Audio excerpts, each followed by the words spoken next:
प्यारे बच्चों, good morning. आज हम लोग class 10th UP board NCERT pattern पर हम लोग पढ़ेंगे अर्थशास्त्र। अर्थशास्त्र की जो हमारी बुक में जो पहला चैप्टर है संसाधन एवं विकास, तो आज हम इसी का अध्ययन करेंगे। हमारे पर्यावरण में उपलब्ध प्रत्येक वस्तु जो हमारी आवश्यकताओं को पूरा करने में प्रयुक्त की जा सकती है और जिसको बनाने के लिए प्रौद्योगिकी उपलब्ध है, जो आर्थिक रूप से संभाव और सांस्कृतिक रूप से मान्य है, एक संसाधन है। यानी संसाधन किसे कहते हैं? कह रहा पर्यावरण में उपलब्ध हो और उसकी उपलब्धता हो और सांस्कृतिक रूप से उसको मान्यता मिली हो, ऐसे जितने भी संसाधन होंगे, जो भी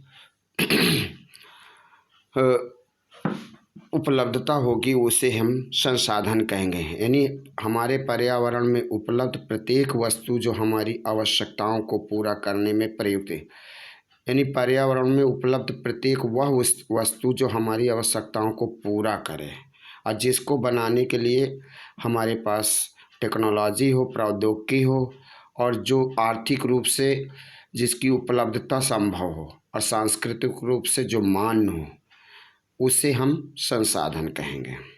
हमारे पर्यावरण में उपलब्ध वस्तुओं की रूपांतरण प्रक्रिया प्रकृति, प्रौद्योगिकी और संस्थाओं के पारस्परिक क्रियात्मक संबंध में निहित है। मानव प्रौद्योगिकी द्वारा प्रकृति के साथ क्रिया करते हैं और अपने आर्थिक विकास की गति को तेज करने के लिए संस्थाओं का निर्माण करते हैं। क्या आप भी अन्य बहुत से लोगों की तरह संसाधनों को प्राकृतिक उपहार समझते हैं? ऐसा नहीं है। संसाधन मानवीय क्रियाओं का परिणाम है। संसाधन किसका परिणाम है? मानवीय क्रियाओं का परिणाम है। मानव स्वयं संसाधनों का महत्वपूर्ण हिस्सा भी है। वे पर्यावरण में पाए जाने वाले पदार्थों को संसाधनों में परिवर्तित करते हैं तथा उन्हें प्रयोग करते हैं। इन संसाधनों का वर्गीकरण हम इस प्रकार से कर सकते हैं, जैसे उत्पत्ति के आधार पर जैव और अजैव, समाप्यता के आधार पर नवीकरणीय योग और अनवीकरणीय योग, स्वामित्व के आधार पर संसाधन की बात करें तो व्यक्तिगत, सामुदायिक, राष्ट्रीय और अंतर्राष्ट्रीय। अब विकास के स्तर के आधार पर अगर हम संसाधन की बात करें तो संभावी, अब विकसित, अब भंडार और संचित कोष।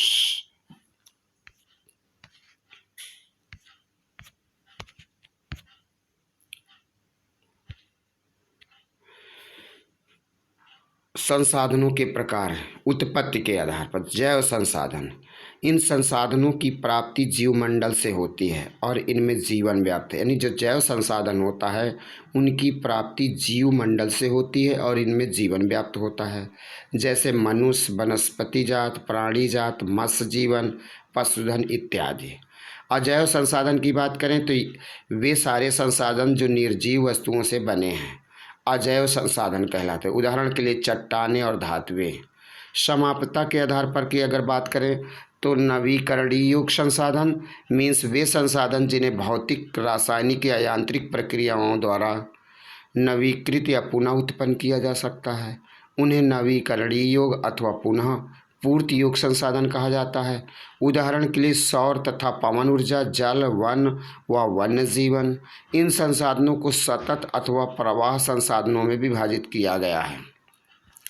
अनवीकरणीय योग संसाधन, इन संसाधनों का विकास एक लंबे भूवैज्ञानिक अंतराल में होता है। खनिज और जीवाश्म ईंधन इस प्रकार के संसाधनों के उदाहरण हैं। इनके बनने में लाखों वर्ष लग जाते हैं। इनमें से कुछ संसाधन जैसे धातुएं पुनः चक्रीय हैं और कुछ संसाधन जैसे जीवाश्म ईंधन अचक्रीय हैं, वह एक बार के प्रयोग के साथ ही खत्म हो जाते हैं।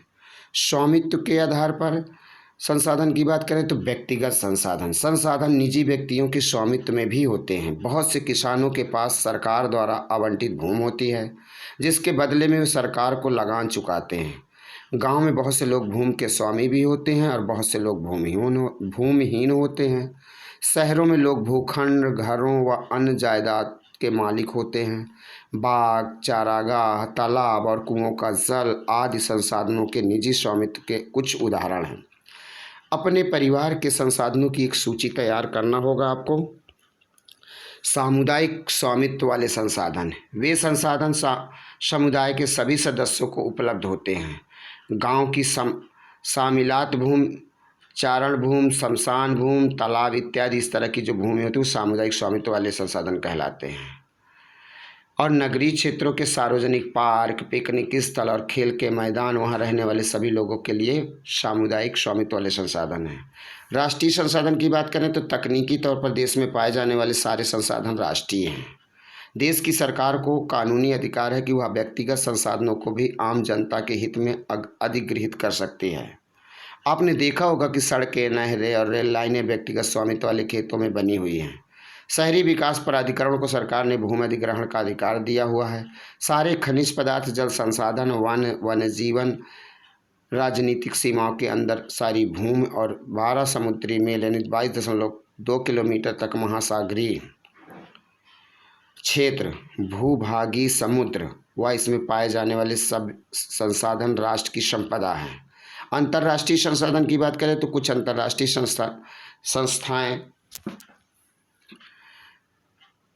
संसाधनों को नियंत्रित करती है। तटरेखा से 200 समुद्री मील की दूरी अपवर्जक आर्थिक क्षेत्र से परे खुले महासागरीय संसाधनों पर किसी देश का अधिकार नहीं है। इन संसाधनों को अंतर्राष्ट्रीय संस्थाओं की सहमति के बिना उपयोग नहीं किया जा सकता है। क्या आप ये भी जानते हैं कि भारत के पास अपवर्जक आर्थिक क्षेत्र से दूर हिंद महासागर की तलहटी से मैगजीन ग्रंथियों का खनन करने का अधिकार है। कुछ अन्य अंतर्राष्ट्रीय संसाधनों की भी पहचान किया जा सकता है, आप लोग करिए। विकास के स्तर पर संसाधन यानी संभावित संसाधन, ये वे संसाधन हैं जो किसी प्रदेश में विद्यमान होते परंतु इनका उपयोग नहीं किया गया।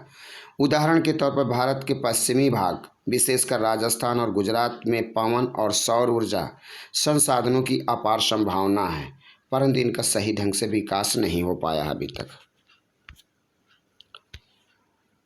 विकसित संसाधन, वे संसाधन जिनका सर्वेक्षण किया जा चुका है और उनके उपयोग की गुणवत्ता और मात्रा निर्धारित की जा चुकी है, विकसित संसाधन कहलाते हैं। संसाधनों का विकास प्रौद्योगिकी और उनकी संभाव्यता के स्तर पर निर्भर करता है। भंडार, पर्यावरण में उपलब्ध वे पदार्थ जो मानव की आवश्यकताओं की पूर्ति कर सकते हैं परंतु उपयुक्त प्रौद्योगिकी के अभाव में उसकी पहुँच से बाहर हैं, भंडार में शामिल है। उदाहरण के लिए जल 2 गैसों हाइड्रोजन और ऑक्सीजन का यौगिक है। यानी जल जो हमारा है वो हाइड्रोजन और ऑक्सीजन के मिश्रण से तैयार होता है, जिसको हम H2O बोलते हैं।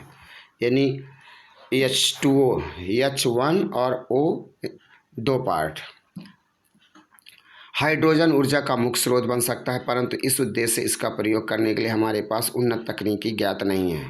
संचित कोष, ये संसाधन भंडार का ही हिस्सा है जिन्हें उपलब्ध तकनीकी ज्ञान की सहायता से प्रयोग में लाया जा सकता है परंतु इनका उपयोग अभी आरंभ नहीं हुआ है। इनका उपयोग भविष्य में आवश्यकता पूर्ति के लिए किया जा सकता है। नदियों के जल को विद्युत पैदा करने में प्रयुक्त किया जा सकता है परंतु वर्तमान समय इसका उपयोग सीमित पैमाने पर ही हो रहा है। इस प्रकार बांधों में जल, वन आदि संचित कोष है जिनका उपयोग भविष्य में किया जा सकता है। संसाधनों का विकास, संसाधन जिस प्रकार मनुष्य के जीवन यापन के लिए अति आवश्यक है उसी प्रकार जीवन की गुणवत्ता बनाए रखने के लिए भी महत्वपूर्ण है। ऐसा विश्वास किया जाता था कि संसाधन प्रकृति की देन है, परिणाम स्वरूप मानव ने इनका अंधाधुंध उपयोग किया है जिससे कुछ समस्याएं भी पैदा हुई, जैसे कुछ व्यक्तियों के लालचवश संसाधनों का ह्रास हुआ है। संसाधन समाज के कुछ ही लोगों के हाथ में आ गए हैं जिससे समाज 2 हिस्सों संसाधन संपन्न एवं संसाधनहीन अर्थात अमीर और गरीब में बंट गया है। संसाधनों के अंधाधुंध शोषण से वैश्विक पारिस्थितिकी संकट पैदा हो गया, जैसे भूमंडलीय तापन, ओजोन परत का क्षरण, पर्यावरण प्रदूषण और भूमि निम्नीकरण इत्यादि। मानव जीवन की गुणवत्ता और विश्व शांति बनाए रखने के लिए संसाधनों का समाज में न्यायसंगत बंटवारा आवश्यक हो गया है। यदि कुछ ही व्यक्तियों तथा देशों द्वारा संसाधनों का वर्तमान दोहन जारी रहता है तो हमारी पृथ्वी का भविष्य खतरे में पड़ सकता है। इसलिए हर तरह के जीवन का अस्तित्व बनाए रखने के लिए संसाधनों के उपयोग की योजना बनाना अति आवश्यक है। सतत अस्तित्व सही अर्थ में सतत पोषणीय विकास का ही एक हिस्सा है। यानी सतत पोषणीय विकास कहते किसे, तो कह रहा सतत पोषणीय आर्थिक विकास का अर्थ है कि विकास पर्यावरण को बिना नुकसान पहुंचाए हो और वर्तमान विकास की प्रक्रिया भविष्य की पीढ़ियों की आवश्यकता की अवहेलना ना करे। मतलब जो विकास हम करें उससे पर्यावरण को किसी प्रकार का नुकसान ना हो और ये विकास आने वाली पीढ़ियों को भी दिखाई पड़े या इसका लाभ आने वाली पीढ़ियों को भी मिले। ऐसा जो विकास होगा वो सतत पोषणीय विकास कहलाएगा। रियो डी जेनेरो पृथ्वी सम्मेलन जो कि 1992 में हुआ, जून 1992 में हुआ, जिसमें 100 से अधिक राष्ट्राध्यक्ष ब्राज़ील के शहर रियो डी जेनेरियो में शामिल हुए। ये प्रथम अंतर्राष्ट्रीय पृथ्वी सम्मेलन था जिसमें इतनी संख्या में राष्ट्राध्यक्ष उपस्थित हुए। सम्मेलन का आयोजन विश्व स्तर पर उभरते पर्यावरण संरक्षण और सामाजिक आर्थिक विकास की समस्याओं का हल ढूंढने के लिए किया गया था।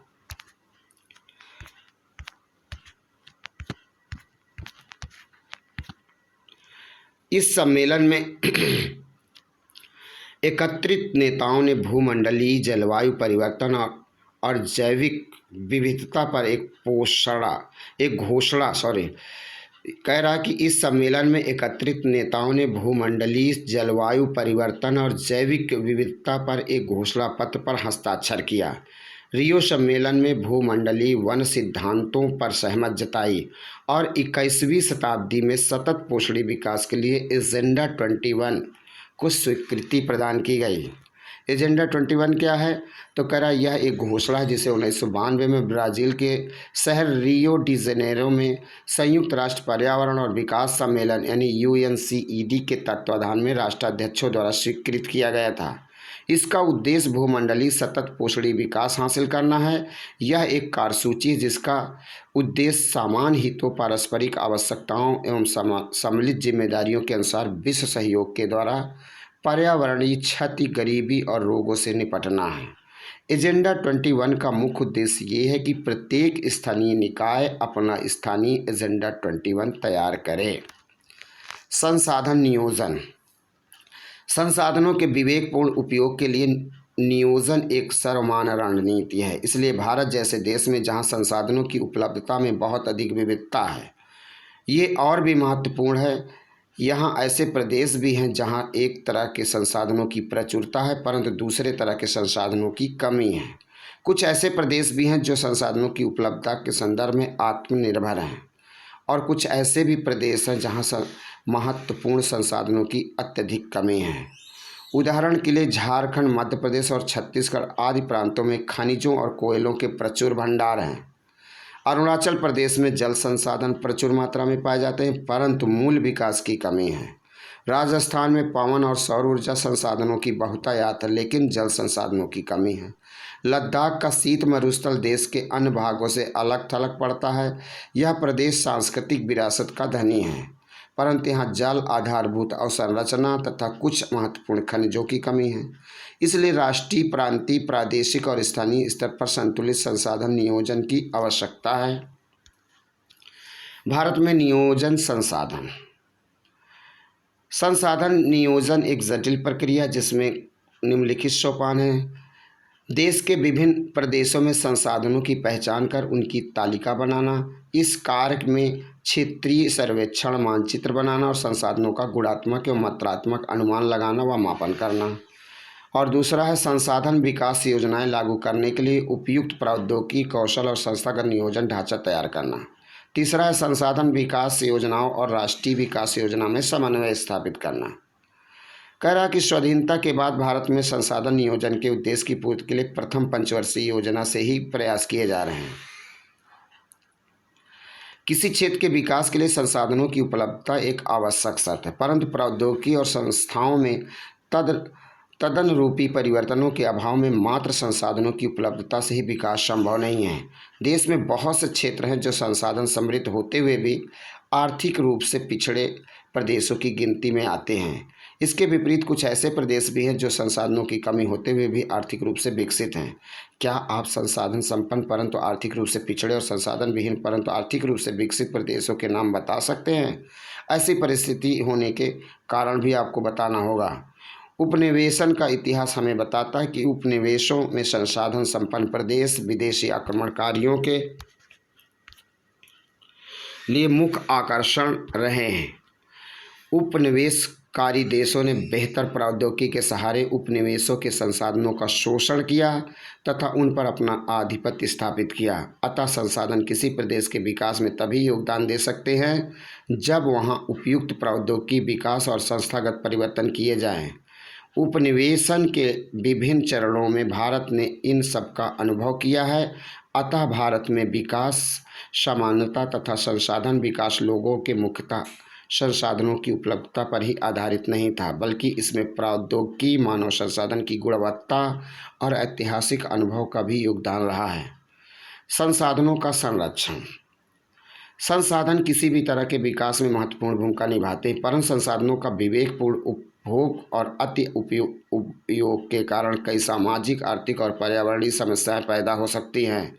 इन समस्याओं से बचाव के लिए विभिन्न स्तरों पर संसाधनों का संरक्षण आवश्यक है। भूतकाल से ही संसाधनों का संरक्षण बहुत से नेताओं और चिंतकों के लिए चिंता का विषय रहा है। उदाहरण के लिए गांधी जी ने संसाधनों के संरक्षण पर अपनी चिंता इन शब्दों में व्यक्त की है: हमारे पास हर व्यक्ति की आवश्यकता पूर्ति के लिए बहुत कुछ है, लेकिन किसी के लालच की संतुष्टि के लिए नहीं। अर्थात हमारे पास पेट भरने के लिए बहुत है, लेकिन पेटी भरने के लिए नहीं है। उनके अनुसार विश्व स्तर पर संसाधन ह्रास के लिए लालची और स्वार्थी व्यक्ति तथा आधुनिक प्रौद्योगिकी की शोषणात्मक प्रवृत्ति जिम्मेदार है। वे अत्यधिक उत्पादन के विरुद्ध थे और इसके स्थान पर अधिक बड़े जन समुदाय द्वारा उत्पादन के पक्षधर थे।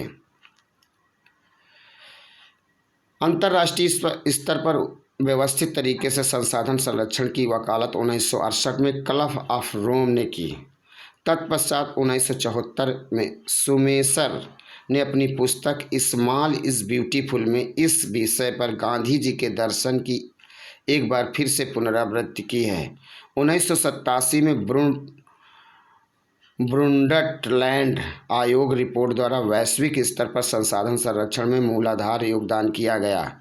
इस रिपोर्ट ने सतत पोषणीय विकास की संकल्पना प्रस्तुत की और संसाधन संरक्षण की वकालत की। यह रिपोर्ट बाद में हमारा साझा भविष्य यानी आवर कॉमन फ्यूचर शीर्षक से पुस्तक के रूप में प्रकाशित हुई। इस संदर्भ में एक और महत्वपूर्ण योगदान रियो डी जेनेरियो ब्राज़ील, जो कि ब्राज़ील में 1992 में आयोजित पृथ्वी शिखर सम्मेलन द्वारा किया गया। अब जानिए भू संसाधन। हम भूमि पर रहते हैं, इसी पर अनेकों आर्थिक क्रियाकलाप करते हैं और विभिन्न रूपों में इसका उपयोग करते हैं। अतः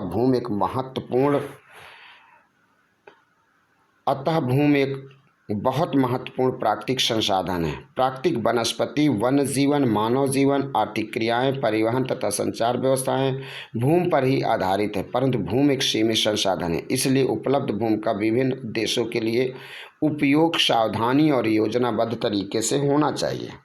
भारत में भूमि पर विभिन्न प्रकार की भू आकृतियाँ जैसे पर्वत, पठार, मैदान और द्वीप पाए जाते हैं। लगभग 43% भू क्षेत्र मैदान है, यानी जो भारत में ज़मीन है उसमें 43% क्षेत्र जो है आपका भू क्षेत्रीय मैदान है और जो कृषि और उद्योग के विकास के लिए सुविधाजनक है।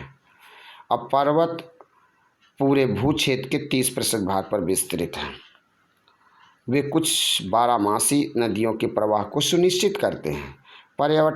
पर्यटन विकास के लिए अनुकूल परिस्थितियां प्रदान करता है और पारिस्थितिकी के लिए महत्वपूर्ण है। देश के क्षेत्रफल का लगभग 27% हिस्सा पठारी क्षेत्र है।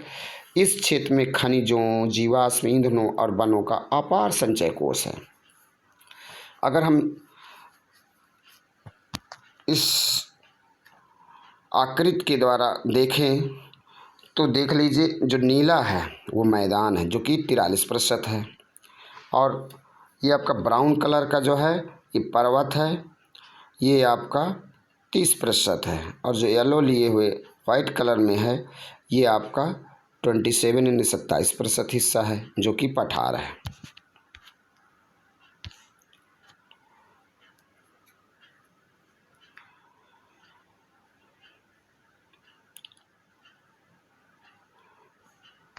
यहाँ पर भी एक चित्र दिया हुआ जिसको आप लोग ध्यान से देख लीजिएगा।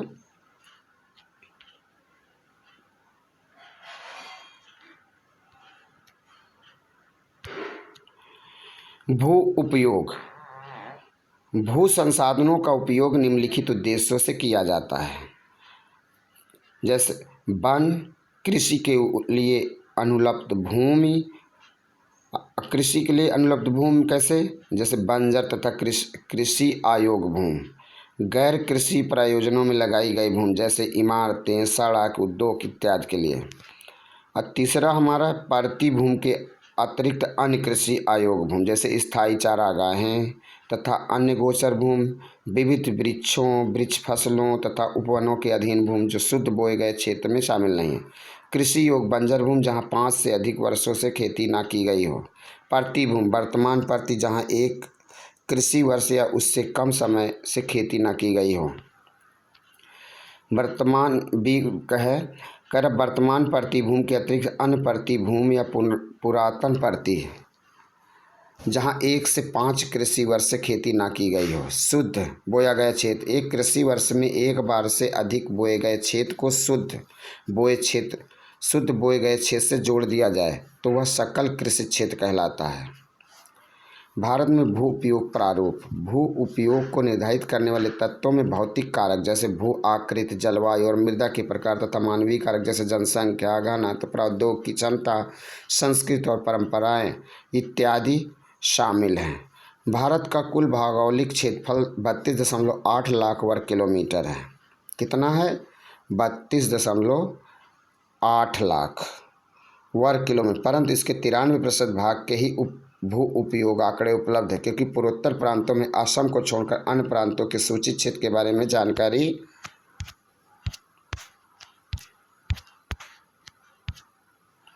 उपलब्ध नहीं है। इसके अलावा जम्मू और कश्मीर में पाकिस्तान और चीन अधिकृत क्षेत्रों के भूमि उपयोग का सर्वेक्षण भी नहीं मिला हुआ है। स्थायी चारागाहों के अंतर्गत भी भूमि कम हुई है।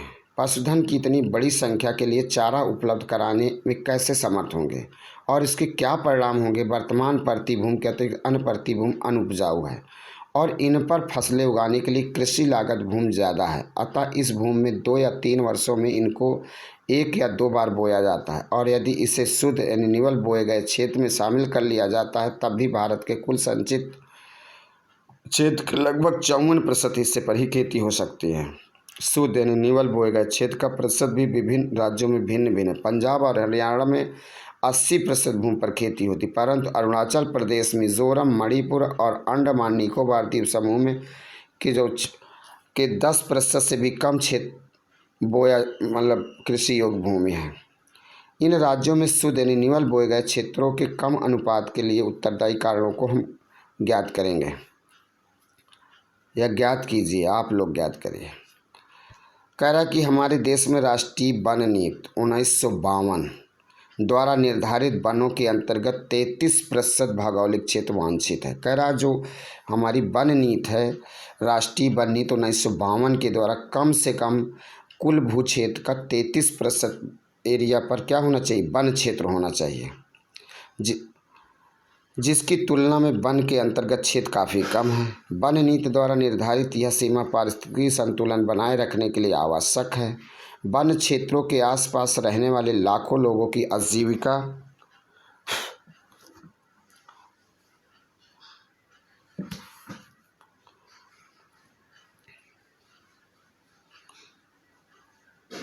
इस पर निर्भर करती है। भू उपयोग का एक भाग बंजर भूमि और दूसरा गैर कृषि प्रयोजनों में लगाई गई भूमि कहलाता है। बंजर भूमि में पहाड़ी चट्टानें, सूखी और मरुस्थलीय भूमि शामिल है। गैर कृषि प्रयोजनों में लगाई गई भूमि में बस्तियां, सड़कें, रेल लाइन, उद्योग इत्यादि आते हैं। लंबे समय तक लगातार भूमि संरक्षण और प्रबंधन की अवहेलना करने एवं लगातार भू उपयोग के कारण भू संसाधनों का निम्नीकरण हो रहा है। इसके कारण समाज और पर्यावरण पर गंभीर आपदा आने का संकट बना रहता है या आ सकता है। अब भूमि निम्नीकरण कैसे हो रहा है उसको हम बचा कह सकते हैं, तो भूमि निम्नीकरण और संरक्षण उपाय। भूमि एक ऐसा संसाधन है जिसका उपयोग हमारे पूर्वज करते आए हैं तथा भावी पीढ़ी भी इसी भूमि का उपयोग करेगी। हम भोजन, मकान और कपड़े की अपनी मूल आवश्यकताओं का 95% भाग भूमि से प्राप्त करते हैं। मानव कार्यकलापों के कारण न केवल भूमि का निम्नीकरण हो रहा बल्कि भूमि को नुकसान पहुँचाने वाली प्राकृतिक ताकतों को भी बल मिला है। इस समय भारत में लगभग 13 करोड़ हेक्टेयर भूमि निम्नीकृत है। इसमें से लगभग 28% भूमि निम्नीकृत वनों के अंतर्गत, 56% क्षेत्र जल अपरदित है और शेष क्षेत्र लवणीय और क्षारीय है। कुछ मानव लवणीय और क्षारीय का क्या मतलब है, तो यहाँ देख लीजिए। लवणीयता यानी मृदा में लवण यानी नमक की मात्रा को मृदा लवणता कहते हैं। मृदा में नमक की मात्रा बढ़ने की क्रिया लवणीकरण कहलाती है। नमक प्राकृतिक रूप से मिट्टी तथा जल में पाया जाता है। क्षारीयता कैसे होता है? क्षारीयता क्या है? कह रहा अधिक वर्षा के कारण भूमि की ऊपरी सतह में क्षारीय तत्व जैसे कैल्शियम, मैग्नीशियम आदि पानी में बह जाते हैं, जिसके परिणाम स्वरूप मृदा का पीएच मान 6.5 से कम हो जाता है। ऐसी भूमि को हम अम्लीय भूमि कहते हैं।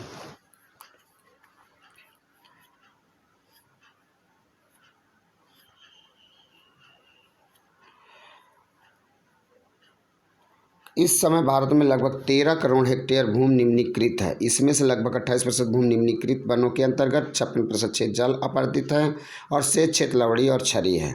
कुछ मानव क्रियाओं और वन उन्मूलन, अति पशुचारण, खनन ने भी भूमि के निम्नीकरण में मुख्य भूमिका निभाई है। खनन के उपरांत खदानों वाले स्थानों को गहरी खाइयों और मलबे के साथ खुला छोड़ दिया जाता है। खनन के कारण झारखंड, छत्तीसगढ़, मध्य प्रदेश और उड़ीसा जैसे राज्यों में वन उन्मूलन भूमि निम्नीकरण का कारण बना है। गुजरात, राजस्थान, मध्य प्रदेश और महाराष्ट्र में अति पशुचारण भूमि निम्नीकरण का मुख्य कारण है। पंजाब, हरियाणा और पश्चिमी उत्तर प्रदेश जैसे राज्यों में अधिक सिंचाई भूमि निम्नीकरण के लिए उत्तरदायी है। अति सिंचन से उत्पन्न जलाक्रांतता भी भूमि निम्नीकरण के लिए उत्तरदायी है, जिससे मृदा में लवणीयता और क्षारीयता बढ़ जाती है। खनिज प्रक्रियाएं जैसे सीमेंट उद्योग में चूना पत्थर को पीसना और मृदा बर्तन उद्योग में चूने यानी खड़िया मृदा और सिलखड़ी के प्रयोग से बहुत अधिक मात्रा में वायुमंडल में धूल विसर्जित होती है। जब इसकी परत भूमि पर जम जाती है तो मृदा की जल सोखने की प्रक्रिया अवरुद्ध हो जाती है। पिछले कुछ वर्षों से देश के विभिन्न भागों में औद्योगिक जल निकास से बाहर आने वाला अपशिष्ट पदार्थ भूमि और जल प्रदूषण का मुख्य स्रोत है। भूमि निम्नीकरण की समस्याओं को सुलझाने के कई तरीके हैं। वनारोपण और चारागाहों का उचित प्रबंधन इसमें कुछ हद तक मदद कर सकते हैं।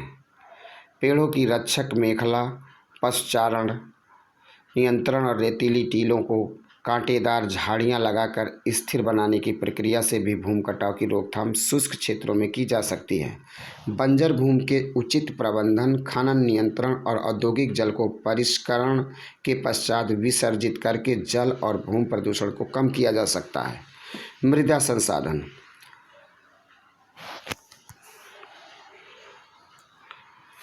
प्यारे बच्चों, अब वीडियो थोड़ा लंबा हो रहा है, इसलिए हम सेकंड पार्ट में मृदा संरक्षण के बारे में जानेंगे। Thank you.